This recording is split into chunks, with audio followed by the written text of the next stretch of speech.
Hi everyone, आज हम class 7th का चैप्टर नंबर 11.3 जो है हम कंटिन्यू करेंगे। ठीक है ना, पेरीमीटर एंड एरिया।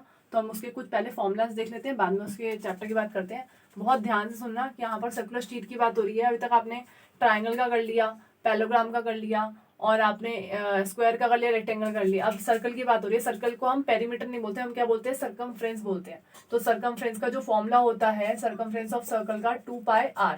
ठीक है, ये सर्कल का होता है। अगर सर्कल तो आपको पता है पूरा होता है, अगर हाफ हो इसका तो ये क्या होगा, सेमी सर्कल। तो उसका सर्कमफ्रेंस क्या होगा, 2πr में जब हाफ है तो 2 से कैंसिल कर दो, बचेगा क्या, सिर्फ πr।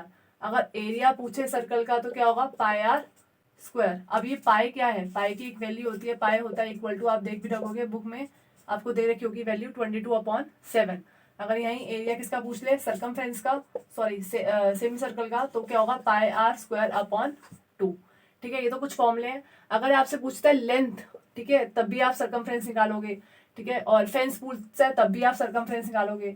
अगर कुछ भी नहीं दे रखा तो आप एरिया ही निकालोगे। इसलिए बता रही हूँ कि मैं हर एक क्वेश्चन तो नहीं करवा पाऊंगी, बट अगर आपको कोई क्वेश्चन मैं नहीं करवाती तो आपको कमेंट बॉक्स में लिख देना कि हमें ये नहीं आ रहा, तो अब मैं आपको वो बता दूंगी, डिस्कस कर लूंगी। जैसे अब हम फर्स्ट क्वेश्चन की बात करते हैं, find the circumference of the circle. आपको ये रेडियस दे रखा है, आपको यहाँ रेडियस दे रखा है, तो आप सर्कमफ्रेंस ऑफ सर्कल क्या करेंगे, 2πr डाले।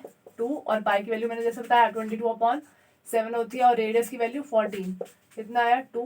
कितना आ गया आपके पास, 88। और ये भी सेंटीमीटर आएगा, जैसे पेरीमीटर मैंने कहा था यूनिट सिर्फ सेंटीमीटर रहेगी, स्क्वायर एरिया में आता है और किसी में नहीं आता। ठीक है, और बाई चांस आपको यहाँ रेडियस की जगह अगर डायमीटर दे रखा होता है, तो डायमीटर क्या होता है, ट्वाइस ऑफ रेडियस। और आपको अगर डायमीटर देखा, आपको रेडियस निकालना है, आपको डायमीटर देखा है, आपको रेडियस निकालना है, तो जो भी वैल्यू, जैसे बाई चांस 14 ले लेते हैं, तो रेडियस क्या होगा, 14/2। क्योंकि अगर डायमीटर ट्वाइस ऑफ रेडियस है तो रेडियस क्या होगा, radius is half of the diameter. तो आपको ये बातें छोटी छोटी ध्यान रखनी है कि आप कंफ्यूज नहीं हो। ठीक है, तो हम फर्स्ट एंड सेकंड क्वेश्चन ऐसे ही है, इसमें डायमीटर देखो तो आपको सर्कमफ्रेंस या एरिया ये निकालना है। तो हम फर्स्ट की बात कर चुके हैं, सेकंड भी ऐसे ही होगा। अब क्वेश्चन थर्ड का बात करते हैं। क्या बोला, इफ द सर्कमफ्रेंस, इस बार हमें सर्कमफ्रेंस दे रखा है कितना, 154 मीटर। मीटर में लिखा हुआ है सर्कमफ्रेंस। सर्कमफ्रेंस क्या होता है, 2πr। सर्कमफ्रेंस कितना है, 154। 2 पाई की वैल्यू क्या है, 22/7 इंटू में r। आपको क्या कह रहा है, रेडियस फाइंड आउट करो, क्योंकि यहाँ r नहीं है, तो आप 154 यहीं रखेंगे। 7 यहाँ डिवाइड हो रहा है, वहां जाकर क्या हुआ, मल्टीप्लाई। 2 और 22 क्या हो रहे हैं, मल्टीप्लाई, यहाँ आकर क्या हो गया, डिवाइड इक्वल टू रेडियस। अगर मैं कैंसिल करूँ 2 के टेबल से इसको, तो आई थिंक कितना आ जाएगा, 77। देन मैं 11 के टेबल से कैंसिल करूँ तो यहाँ पर आएगा 2 और यहाँ आएगा 7। तो मेरे पास रेडियस क्या आ गया, 7 7 सा 49 अपॉन कितना, 2। ये आपके पास रेडियस आ गया। आपको ऑल्सो फाइंड द एरिया बोल रहा है, तो एरिया का फॉर्मूला मैंने आपको बता रखा था, क्या है, πr स्क्वायर। पाई की वैल्यू कितना है, 22/7। आर की वैल्यू कितनी है, 49/2। 49/2 आप सॉल्व कर सकते हैं खुद ही कैलकुलेशन। 2 से कैंसिल हुआ 11 और कुछ नहीं कट रहा, तो 77 मल्टीप्लाई 49/2 आप खुद सॉल्व कर सकते हो। ठीक है ना, तो ये क्वेश्चन हो गया थर्ड। देन फोर्थ में बोल रहा है, if a garden wants to a fence. अभी मैंने बोलता है अगर फेंस लिखा होगा तो आपको क्या करना होगा, क्या निकालना पड़ेगा, सर्कमफ्रेंस। ठीक है ना, ऑफ अ सर्कुलर गार्डन बोल रहा है तो सेमी सर्कल की बात तो कर नहीं रहा, तो हम क्या यूज करेंगे, 2πr। आपको अब क्या दे रखा है, डायमीटर, तो आपका रेडियस क्या होगा, रेडियस निकालना है, तो डायमीटर अगर 21 है तो रेडियस क्या होगा, d/2, 21/2। आप चाहो तो इसको प्रॉपर डिवाइड करके 10.5 भी लिख सकते हो, वरना कैलकुलेशन में आप इसको भी लेके जा सकते हो। फाइंड द लेंथ, मैंने कहा था ना, या तो फेंस लिखेगा या लेंथ लिखेगा। लेंथ ऑफ द रोप, तो रोप क्या, मतलब सर्कमफ्रेंस निकालो आप। ठीक है, उसके बाद यहाँ तक तो रोप तक बोला, मतलब यहाँ तक निकालो। इफ ही मेक 2 राउंड्स, मतलब आप पहले एक राउंड तो ये निकालोगे 2 राउंड्स की बात कर रहा है, तो आपका जो भी आंसर यहाँ आता है तो इसको किससे मल्टीप्लाई करोगे, 2 से। ठीक है ना, देन यहाँ तक बात हो गई क्वेश्चन की। उसके बाद फिर दे रखा है also find the cost of the rope, तो कॉस्ट भी बोल रहा है। अब कॉस्ट ऑफ द रोप आपको क्या दे रखी है, क्या दे रखी है, ₹4। तो आपका जो भी 2 राउंड का आंसर आएगा यहाँ पर, वो यहाँ पर लिखकर मल्टीप्लाई कर आपके पास कॉस्ट ऑफ द रोप भी आ जाएगा। ठीक है ना, फिर उसके बाद आई होप सो आपको समझ आ गया हो। पहले क्या निकालोगे, सर्कमफ्रेंस एक राउंड का। देन आपको 2 राउंड लिखे हुए, तो आप 2 राउंड के लिए मल्टीप्लाई में क्या करोगे, 2 से। देन आपको बोल रहा है उसकी कॉस्ट बताओ, भाई 2 बार रोप लिपेटनी है, उसकी कॉस्ट बताओ। तो क्या करेंगे, मल्टीप्लाई बाय 4, क्योंकि 1 मीटर कॉस्ट कितनी है, ₹4 है, तो 2 मीटर का जो आप राउंड निकालोगे उसकी कितनी आएगी वो बताएंगे, कितने राउंड मतलब मीटर आपको चाहिए रोप, उसकी कॉस्ट निकल जाएगी। ठीक है, अब नेक्स्ट क्वेश्चन आता है 5th question, from a circular sheet. अब एक सर्कुलर शीट है, ठीक है, ये इसका रेडियस कुछ था 4 सेंटीमीटर। इसने कहा इसमें से आप 3 सेंटीमीटर मेरे को चाहिए काटना है, ठीक है, 3 सेंटीमीटर काटना है मुझे, ये 3 सेंटीमीटर है। तो उसने कहा रिमेनिंग कितना बचेगा मेरे पास वो बताओ। तो बहुत जल्दी बच्चे समझ गए होंगे कि क्या करेंगे हम। अब हम आपको बोला है तो हम रिमेनिंग शीट, और एरिया क्लियरली बोल रहा है, तो एरिया कौन सा क्या फॉर्मूला होता है, पाई आर स्क्वायर, ठीक है, और पाई आर स्क्वायर। अब यहाँ 2 आर है, दिख रहा होगा आपको, एक ये रहा और एक ये 4 और एक 3, तो R1 और R2 लिख दो, यहाँ पर ही वैल्यू डालो। अगर 3.14 दे रखी है तो 3.14 डालो, अगर नहीं दे रखी तो आप 22/7 डालोगे। दोनों के एरिया 1 एरिया 2 निकालना, और दोनों को क्या कर देंगे, एरिया 1 एरिया 2 को माइनस कर देंगे, तो आपके पास रिमेनिंग शीट का एरिया बच जाएगा। ठीक है ना, तो क्वेश्चन को ढंग से पढ़ोगे तो आपको पता चल जाएगा हमें निकालना क्या है। सही है, तो हम आगे क्वेश्चन देखते हैं। तो अब नेक्स्ट क्वेश्चन देखते हैं, और थोड़ा क्वेश्चन ब्लर लग रहे हो या कोई लाइट लग रहे हो तो वो मार्कर एग्जैक्टली अब खत्म हो चुका है, तो इसलिए सिर्फ यहीं तक क्वेश्चन करेंगे। तो अब पढ़ते हैं question number 6। Saima wants to put a lace, lace की बात करें तो मतलब क्या निकालना है हमें, सर्कमफ्रेंस ही निकालना है, on the edge of the circular table. तो सर्कुलर टेबल है तो 2 पाई आर डलेगा। डायमीटर आपको दे रखा कितना 1.5, तो रेडियस कितना हो गया 1.5 डिवाइड बाय 2। तो हमने यहाँ तक बात कर ली, सर्कमफ्रेंस निकाला है, तो 2 इंटू 3.14 इस बार पाई बोल रखा है, और 1.5/2, तो आपको दिख रहा होगा 3.14 इंटू 1.5। आगे लगा find the length of the less, तो ये लेस रिक्वायर्ड यहाँ तक निकाल लिया। फाइंड इट्स द कॉस्ट, तो अभी मैंने बताया कॉस्ट निकालनी होगी, तो कॉस्ट ऑफ लेस क्या हो जाएगा ₹15। आपका जो भी यहाँ पर आंसर आएगा उसको 15 से क्या कर दोगे, मल्टीप्लाई कर दोगे, आपके पास कॉस्ट ऑफ लेस आ जाएगी। Next find the cost of polishing a circular table. Table का डायमीटर दे रखा है, अब यहाँ पर कुछ नहीं लिखा तो आपको एरिया ही निकालना है, क्योंकि यहाँ पर सर्कुलर टेबल लिखा हुआ है, कुछ नहीं, लेंथ नहीं लिखा, लेस नहीं लिखा, और क्या होता है, लेस नहीं लिखा, लेंथ नहीं लिखा, पेरीमीटर कुछ भी, सर्कमफ्रेंस कुछ भी नहीं लिखा ऐसा, तो आप क्या डायरेक्टली निकालोगे एरिया। तो एरिया का फॉर्मूला क्या होता है, पाई आर स्क्वायर। पाई की वैल्यू क्या दे रखी है आपको 3.14, सर्कुलर टेबल आपके पास, और डायमीटर दे रखा है वापस 1.6, तो रेडियस क्या हो जाएगा 1.6 मल्टीप्लाई बाय 2।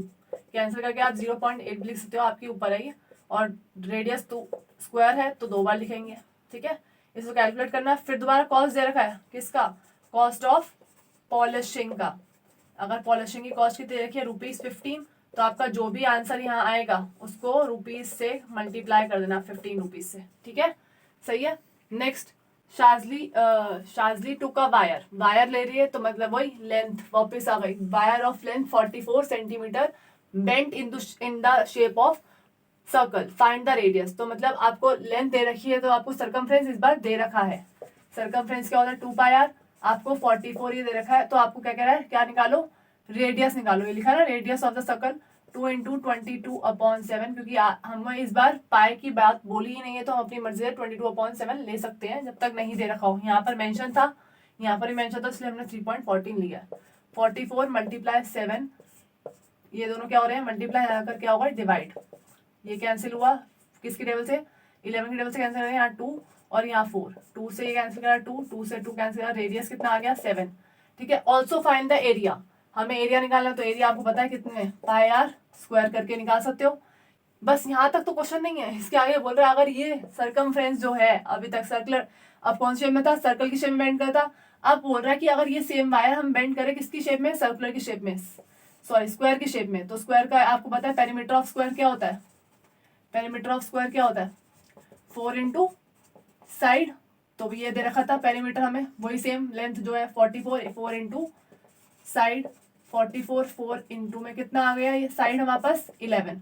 तो उसने लास्ट में क्वेश्चन लिखा था ऑल्सो फाइंड द एरिया, तो इसका भी एरिया अगर हम निकालेंगे तो साइड इंटू साइड होता है, मतलब 11 इंटू 11। तो आपको बताना है कि इसका सर्कल का एरिया लार्जर है या स्क्वायर का, तो दोनों के एरिया निकालना और देखना कि किसका एरिया ज्यादा आएगा, इसका या इसका, स्क्वायर का। ठीक है ना। अब इसके बाद लास्ट क्वेश्चन आज के लिए, from a circular sheet, circular sheet बोल रखी है कितनी 14 सेंटीमीटर, तो एक सर्कल बना हुआ है आपको दिख रहा होगा, डायग्राम आपके लिए बना हुआ है, इसका रेडियस आपको बिग सर्कल का देखा है 14, तो यहाँ लिख देना रेडियस ऑफ बिग सर्कल कितना है 14 सेंटीमीटर। रेडियस जो छोटे छोटे दो बना रखे हैं वो कितने हैं, रेडियस ऑफ स्मॉलर सर्कल या स्मॉल सर्कल लिख सकते हो क्योंकि स्मॉलर 2 के लिए होता है, स्मॉल सर्कल कितना है 3.5 सेंटीमीटर, ठीक है। और क्या रेक्टेंगल था यहाँ पर एक बना हुआ, तो रेक्टेंगल की लेंथ दे रखी है 3 सेंटीमीटर और ब्रेथ दे रखी है 1 सेंटीमीटर। दोनों को रिमूव, मतलब आप बड़े वाले सर्कल में से इन दोनों को क्या कर दो, तीनों चीजों को रिमूव कर दो। तो आप क्या क्या निकालोगे, अब मैं बता देती हूँ। यहाँ पर फाइंड द एरिया बोल रहा है तो एरिया ही निकालेंगे, एरिया ऑफ बिग सर्कल, ठीक है, माइनस करेंगे किसमें से, area of 2 smaller circle, plus कौन सा है एक और, 2 स्मॉलर सर्कल को ले लिया और एक क्या है, एरिया ऑफ रेक्टेंगल, ठीक है ना, ये ले लिया। एरिया ऑफ बिग सर्कल क्या होगा, pi r square minus 2 small circle है तो यहाँ पर क्या होगा, पाई आर स्क्वायर अपॉन में 2, क्योंकि सेमी सर्कल सॉरी सर्कल का क्या होता है, सर्कल का वही होगा pi r square, but 2 circle है इसलिए मल्टीप्लाई बाय 2 आएगा, 2 सर्कल है छोटे, प्लस एरिया ऑफ वो क्या होता है, रेक्टेंगल, लेंथ इंटू ब्रेथ, ठीक है। पाई की वैल्यू अगर नहीं दे रखी तो आप अपनी मर्जी से यूज कर सकते हो। रेडियस अलग अलग है, 14 इंटू 14 माइनस 22 अपॉन 7 और रेडियस उसका क्या है 3.5 इंटू 3.5 इंटू में 2, क्यों लगा रहे हैं हम, क्योंकि 2 सर्कल की बात कर रहे हैं। लेंथ और ब्रेथ के हमारे पास 3 इंटू 1, तो आप कैलकुलेशन कर लेना, जो कैंसिल हो रहा हो तो आप कैलकुलेशन करके आंसर फाइंड आउट कर सकते हो, ठीक है। ये भी 0.5 आ गया, 11 मल्टीप्लाई 3.5 मल्टीप्लाई 2 प्लस 3, ठीक है। पहले ब्रैकेट को सॉल्व करना, मल्टीप्लाई वाले पहले कर लेना, देन ऐड करना 3 और फिर लास्ट में इसको मल्टीप्लाई करके जो माइनस करोगे दोनों में से माइनस कर लेना, आपके पास सर्कल आ जाएगा। आप चाहो तो आप अलग अलग निकाल सो, पहले एरिया ऑफ बिग सर्कल अलग से निकालो, एरिया ऑफ 2 स्मॉलर सर्कल अलग निकालो, एरिया ऑफ रेक्टेंगल अलग निकालो, लास्ट में आप ये क्या कर दो, फॉर्मूले में पुट कर देना कि बड़े वाले सर्कल में से आप 2 small area plus area of rectangle, मतलब पहले इन दोनों को क्या कर दो, ऐड कर दो और इसको थर्ड को भी ऐड कर दो। इन तीनों जो अंदर फिगर है 2 स्मॉल सर्कल और रेक्टेंगल को ऐड कर दो और बिगर सर्कल में से इसको क्या कर दो, माइनस कर दो, क्योंकि अलग अलग निकालोगे तो हो सकता है आपको कैलकुलेशन इजी लगे और हो सकता है इसमें डिफिकल्ट लगे। जैसे पसंद आए आप दोनों तरीके से कर सकते हो, इसमें कोई प्रॉब्लम नहीं है। तो आज यहाँ पर हम ये एक्सरसाइज को तो नहीं खत्म कर रहे हैं, बट हाँ आज की वीडियो को हम खत्म कर रहे हैं बिकॉज ऑफ मार्कर, ठीक है ना। अगर आपको वीडियो पसंद आए तो प्लीज शेयर करें, सब्सक्राइब करें, लाइक करें और press the bell icon. Thank you.